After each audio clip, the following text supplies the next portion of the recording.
Boa tarde aos sobreviventes, né? 18 horas.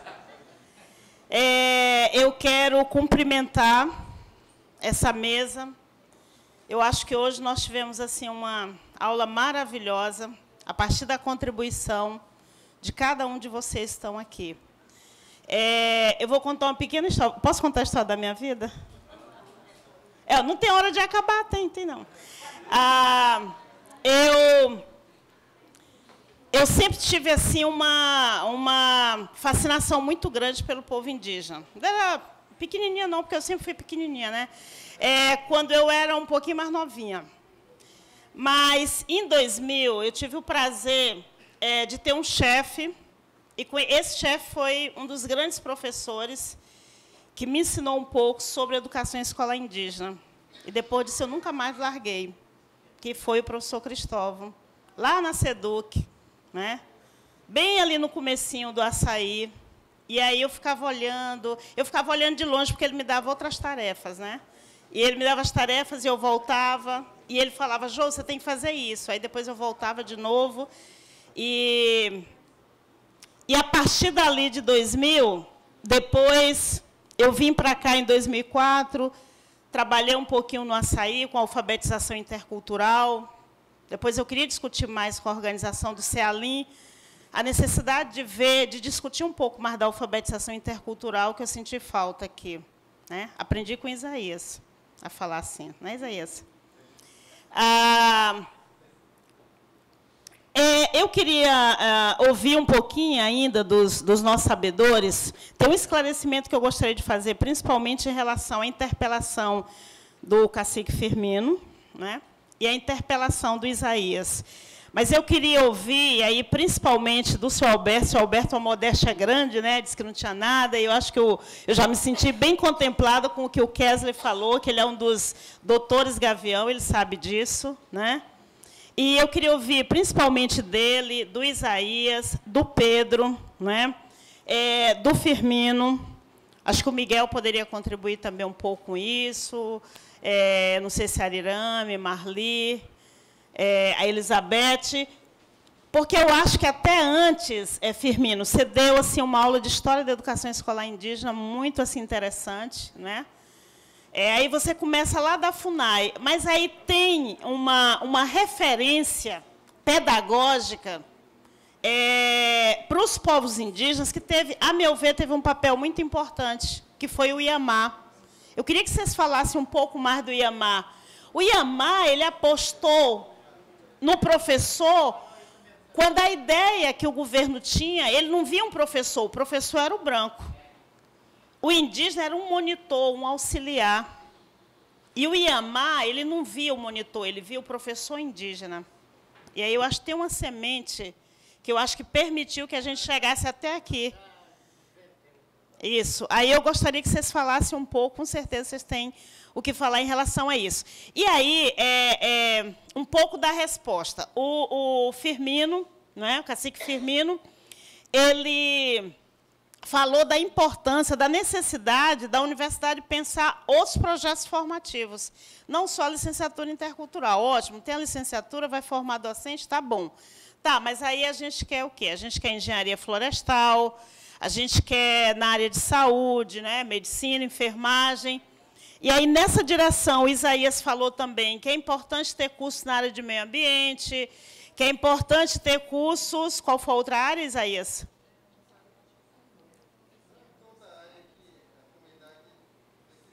Então, tá. O que nós temos em relação a isso? O que a Universidade Federal de Rondônia tem para oferecer para os povos indígenas em relação a isso? Em 2012, na gestão da presidenta Dilma, foi publicada uma lei de número 12.711, a chamada Lei das Cotas.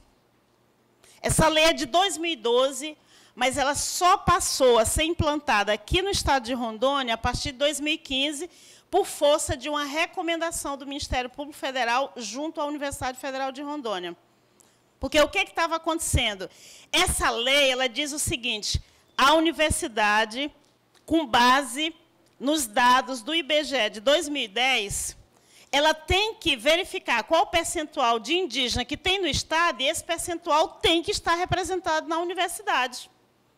E aí, o que aconteceu? A Uni fazia uma conta doida lá, mas não tinha nenhum indígena que entrasse, nenhum. E aí, o papel do Ministério Público é fazer com que a lei seja cumprida. E o Ministério fez o papel dele, problematizado pelo movimento indígena. E aí, o que aconteceu? A Uni, a partir de 2015, então, ela refez as contas e eles decidiram, em comum acordo com o Ministério Público, que a Uni tem 57 cursos com o intercultural. Ou seja, nos outros 56 cursos, há uma vaga todos os anos, especialmente para os povos indígenas, só para os povos indígenas. Eu acompanhei 2 anos, eu acompanhei 2015, acompanhei um pouco agora. Tem cursos que não tem nenhuma concorrência.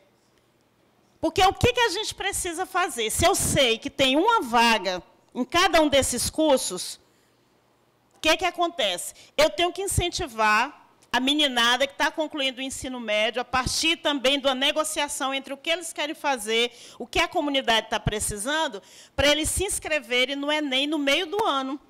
E, em novembro, geralmente, tem a prova. E fazer essa prova. Então, assim, nós já temos essas possibilidades. Por exemplo, engenharia florestal tem aqui em Rolim de Moura.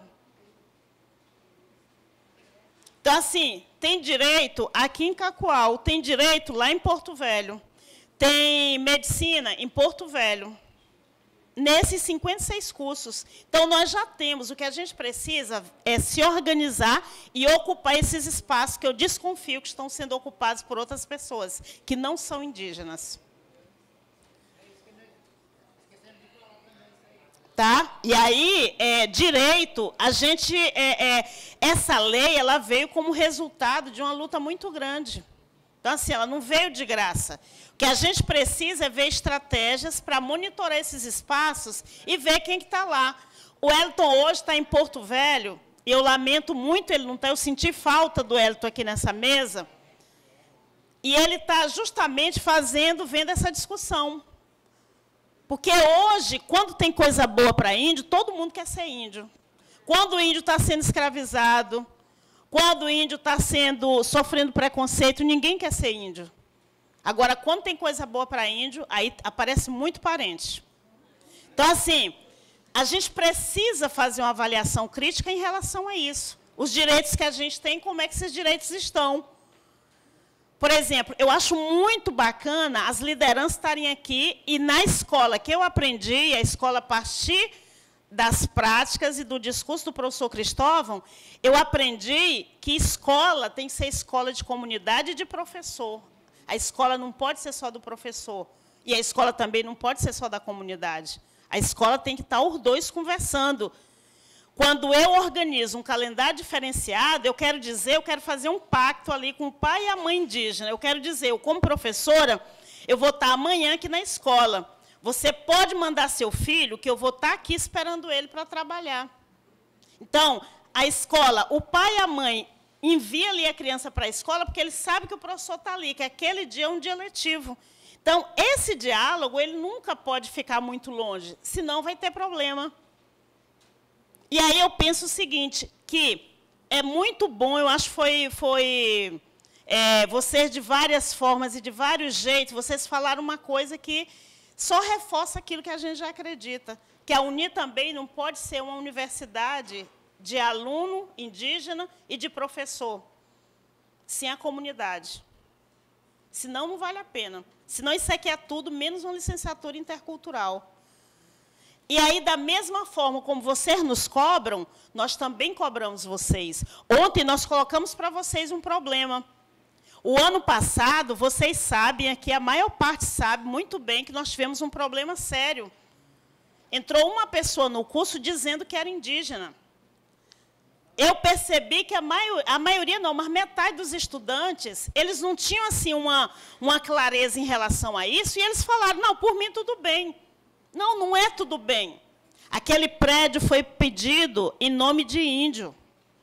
Os professores foram contratados em nome dos povos indígenas. Então, não é assim, não. E aí, principalmente eu e a Edneia, ficamos muito no fogo. Ficamos como as bruxas. Mas eu não tenho o menor problema. E eu senti uma dificuldade muito grande, e a gente até sentiu um pouco só nisso, não foi, Edneia? Porque eu nunca esperei que uma liderança indígena fosse assinar um documento dizendo que o Tiago é indígena, quando o próprio Tiago diz, eu não sou. E lideranças indígenas fizeram isso. E aí ter que dizer para uma liderança que não pode ser assim as coisas, mas se for preciso, a gente diz e a gente disse. Fomos para a boca do sapo, mas não tem problema. Mas não pode ser assim. E aí depois as lideranças vieram. Marli foi fundamental nesse processo. Um grupo de estudantes, boa parte dos professores do intercultural, outros achavam que isso também não era importante. Então, assim, nós temos problemas, nós temos um cotidiano difícil também para assegurar esse curso dentro dessa perspectiva que a gente sonha. E vocês precisam estar ali perto. Ontem nós colocamos uma problemática aqui. Era para o Wellington estar aqui hoje. O Wellington foi para Porto Velho porque aconteceu um problema paralelo de outros interesses para fazer um outro evento lá, numa discussão onde a maioria dos estudantes estão aqui. E aí lá tem meio gato, meia dúzia de gato pingado. E aí, como é que faz isso? Esses problemas, da mesma forma que vocês nos cobram, a gente também cobra para vocês nos ajudarem a resolver isso. Né? Eu acho que é um pouco isso. Obrigada.